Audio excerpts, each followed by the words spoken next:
High বন্ধুরা, আমি নলিতা বলছি। বন্ধুরা, আজকের এই গল্পটি সম্পূর্ণ শুনলে তোমাদের ওটা আর স্থির থাকবে না। কথা দিচ্ছি, শেষে গিয়ে তোমাদের ওটা অনেক হালকা লাগবে। তো চলুন আসল গল্পে চলে যাই। বিয়ের পরের দিনেই আমার জামাই এসে বলল, আপনার মেয়ে আমাকে খুশি করতে পারছে না, এবং এই কথা বলেই সে আমার মেয়েকে ছেড়ে চলে গেল। এই কথা শুনে আমার যেন মাথায় আকাশ ভেঙে পড়ল।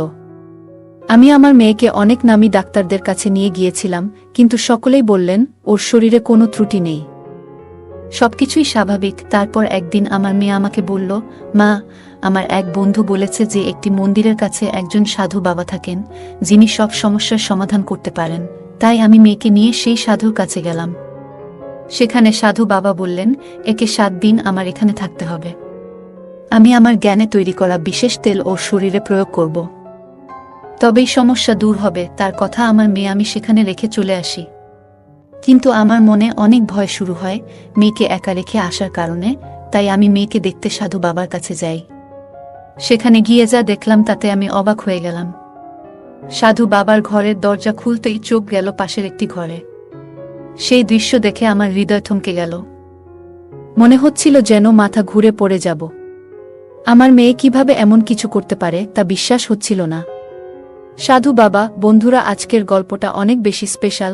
আশা করি তোমাদের ভালো লাগবে। তাই গল্পগুলো ভালো লাগলে ভিডিওটি লাইক, শেয়ার এবং চ্যানেলটি সাবস্ক্রাইব করো। আমার নাম রুমি, আর আমার মেয়ে আমার জীবনের একমাত্র সহায়।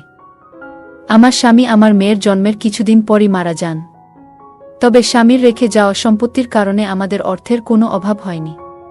স্বামীর সমস্ত সম্পত্তি আমার নামে করে যাওয়ায় আমাদের জীবন বেশ সচ্ছল ছিল। স্বামীর চলে যাওয়ার পর আমি একাই আমার মেয়েকে বড় করে তুলেছি। যখন সে বিয়ের যোগ্য হয়ে উঠল, আমি তার বিয়ের আয়োজন করতে শুরু করলাম।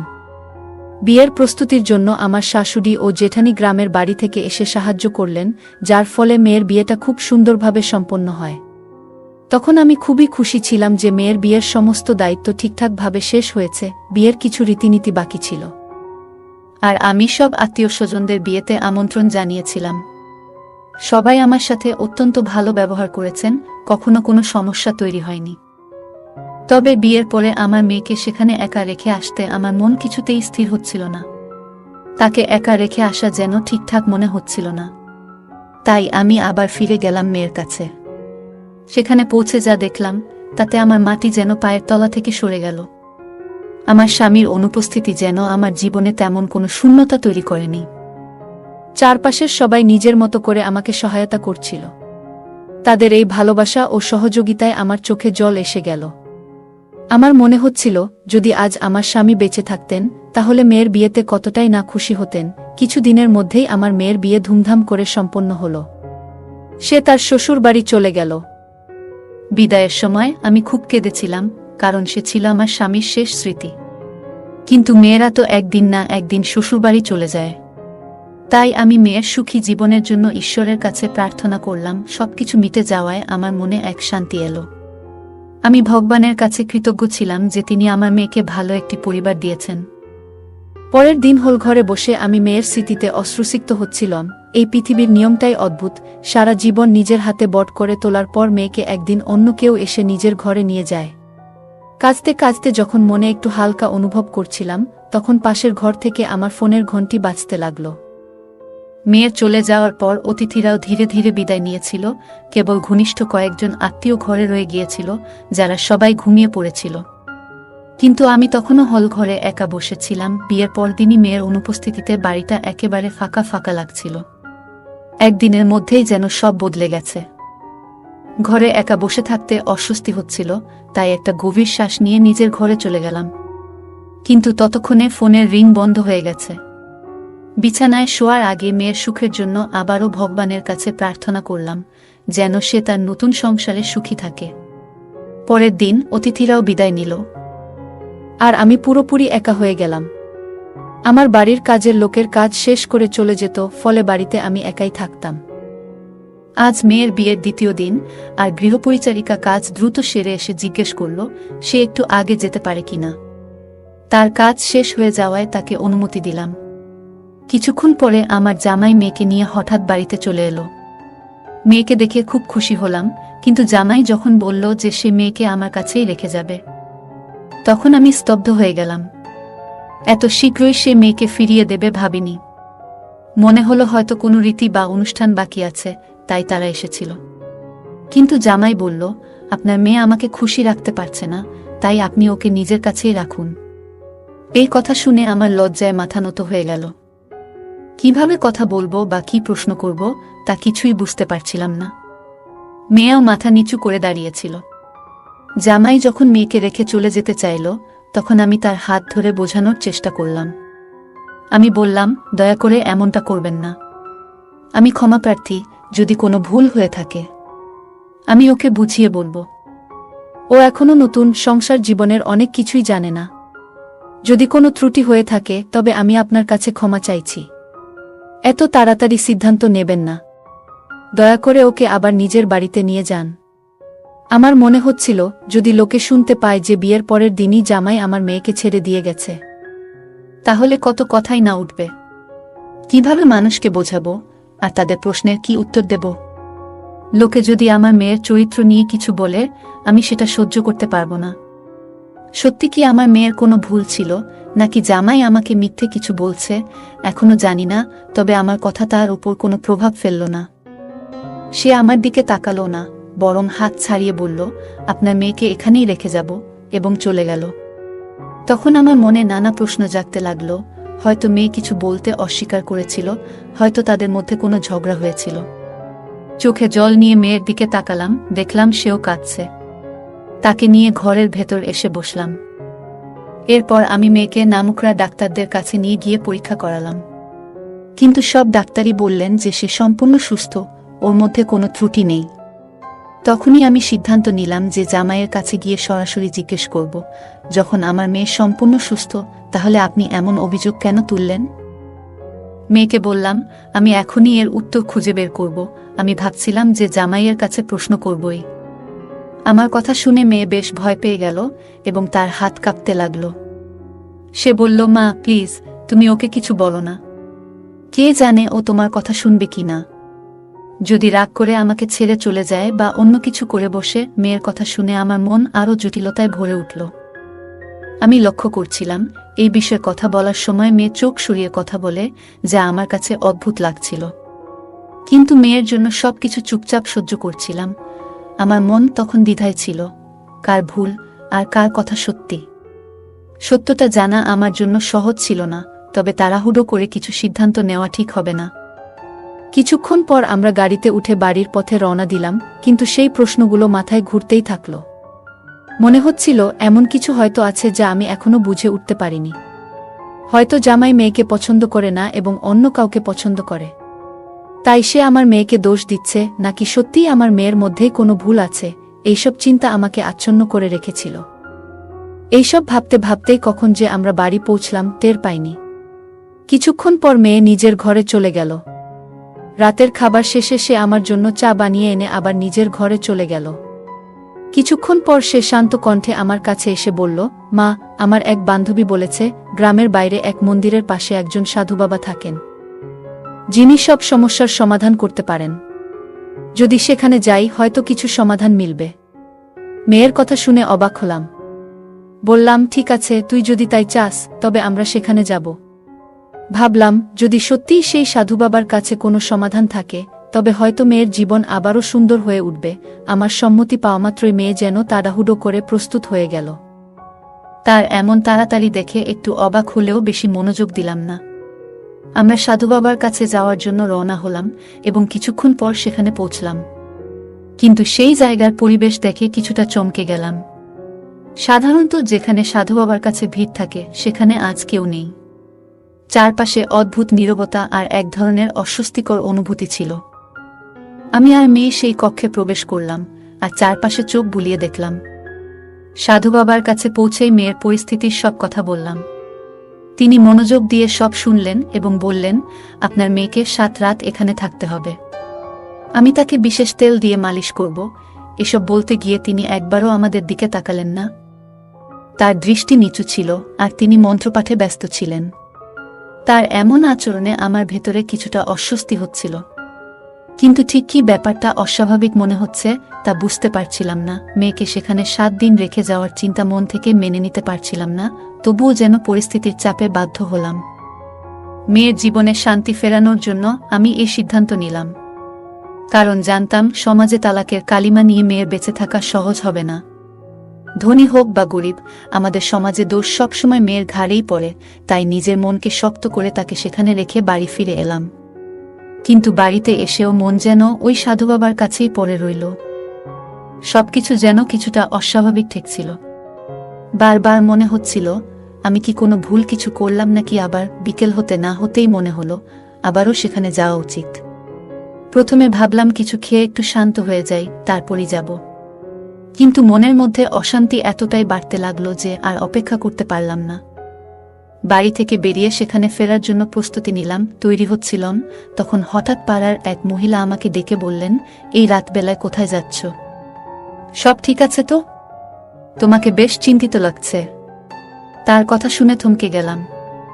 কিছু না বলে বেরিয়ে গেলে হয়তো সে সন্দেহ করত আর প্রশ্ন করতেই থাকত, অন্যদেরও জানিয়ে দিতে পারত।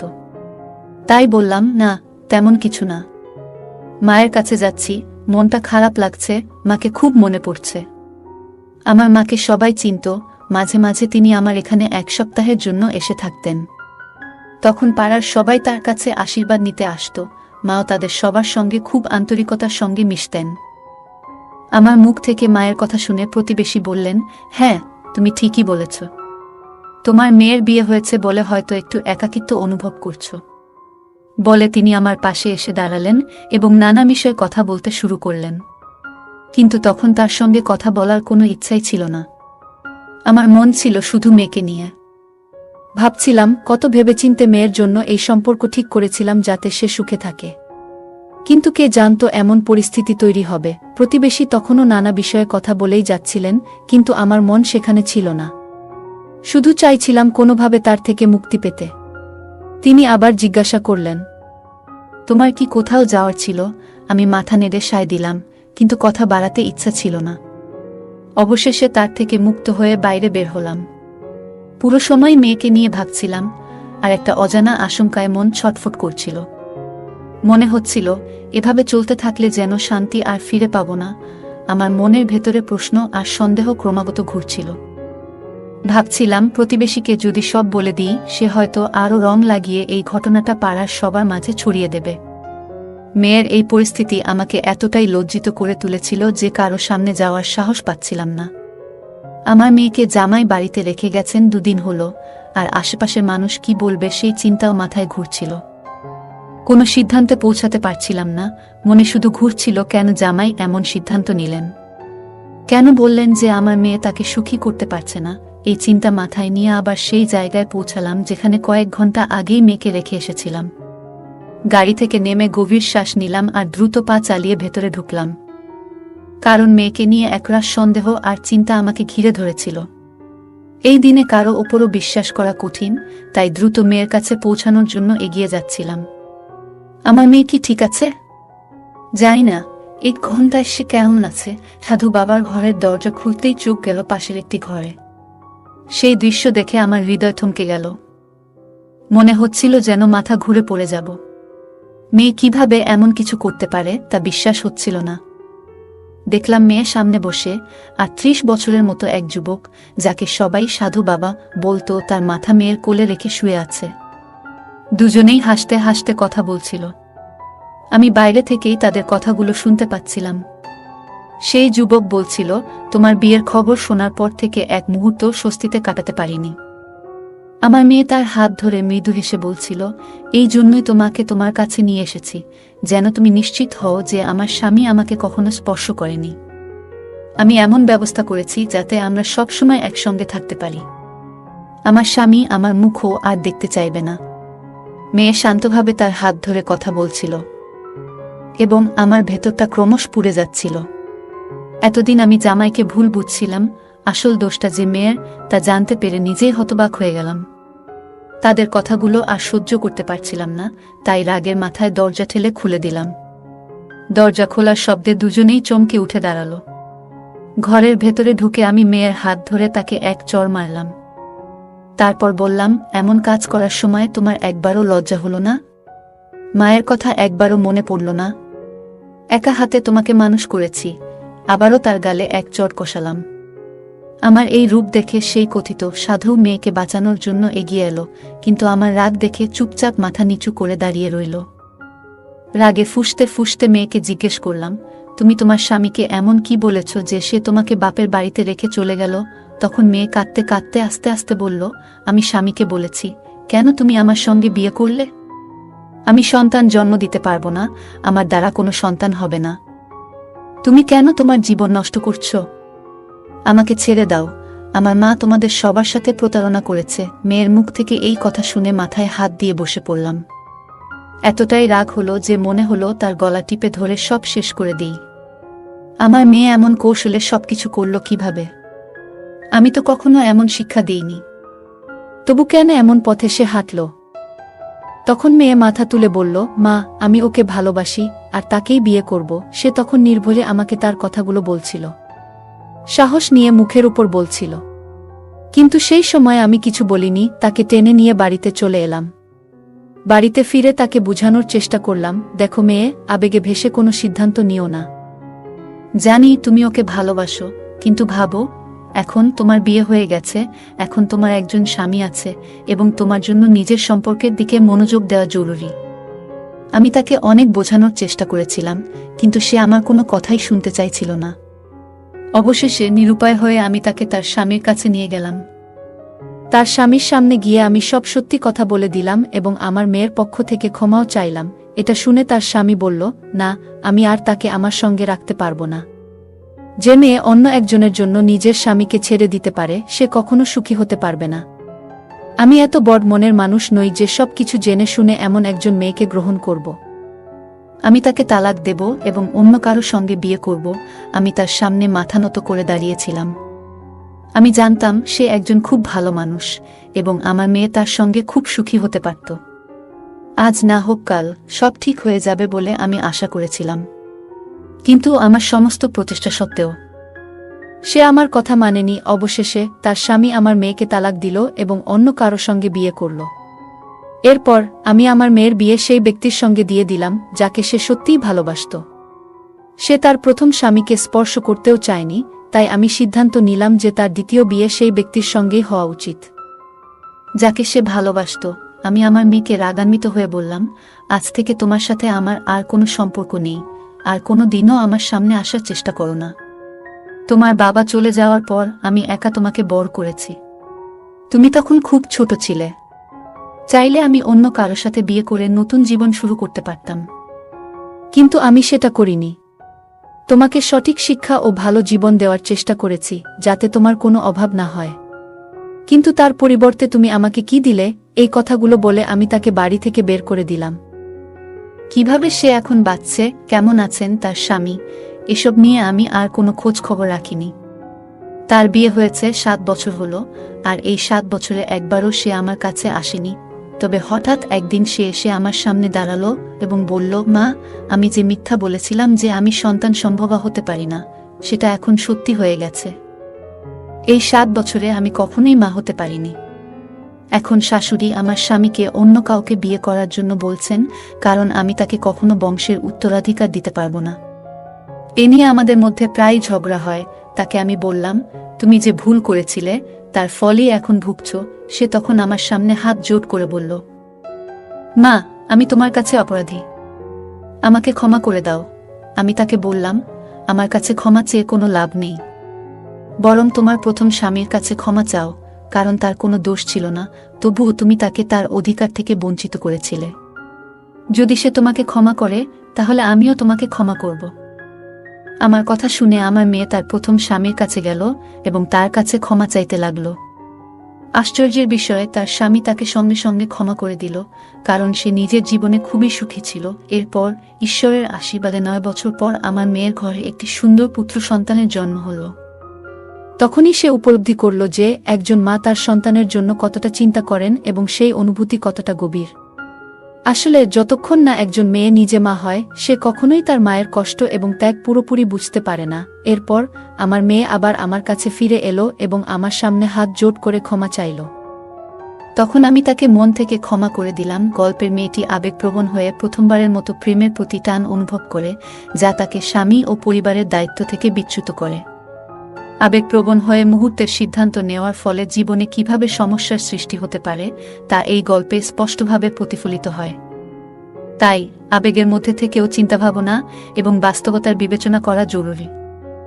প্রথম স্বামীর প্রতি মেয়েটির আচরণ ছিল এক ধরনের বিশ্বাসঘাতকতা। এই ঘটনাটি আমাদের শেখায় যে সম্পর্কের ভিত্তি বিশ্বাস ও শ্রদ্ধার উপর দাঁড়িয়ে থাকে, সেখানে একবার বিশ্বাসঘাতকতা ঘটলে তা পুনরুদ্ধার করা অত্যন্ত কঠিন। এটি বোঝায় যে সঠিক ও আন্তরিক সম্পর্ক বজায় রাখা কতটা গুরুত্বপূর্ণ। মেয়েটির প্রথম স্বামী তাকে ক্ষমা করার মধ্যে যে মহানুভবতা দেখিয়েছিল, তা আমাদের শেখায় যে ক্ষমার মাধ্যমে মানসিক শান্তি এবং সুখ পাওয়া যায়। ক্ষমা না করলে মানুষ নিজের মনে দুঃখ ও বিদ্বেষ বহন করে চলে। ক্ষমার শক্তি শুধুমাত্র নিজেকেই নয়, অপর পক্ষকেও শান্তি দিতে পারে। গল্পে মেয়েটির মা তার সন্তানকে সব রকম ত্যাগ স্বীকার করে বট করেছিলেন, কিন্তু মেয়েটি তা তখন উপলব্ধি করেনি। কিন্তু নিজে মা হওয়ার পর সে উপলব্ধি করল একজন মা কিভাবে তার সন্তানের সুখ দুঃখ নিয়ে চিন্তা করেন। এই শিক্ষা আমাদের বোঝায় যে যতক্ষণ না কেউ নিজে সেই অভিজ্ঞতা লাভ করে, ততক্ষণ সে অন্যের ত্যাগ ও কষ্ট পুরোপুরি বুঝতে পারে না।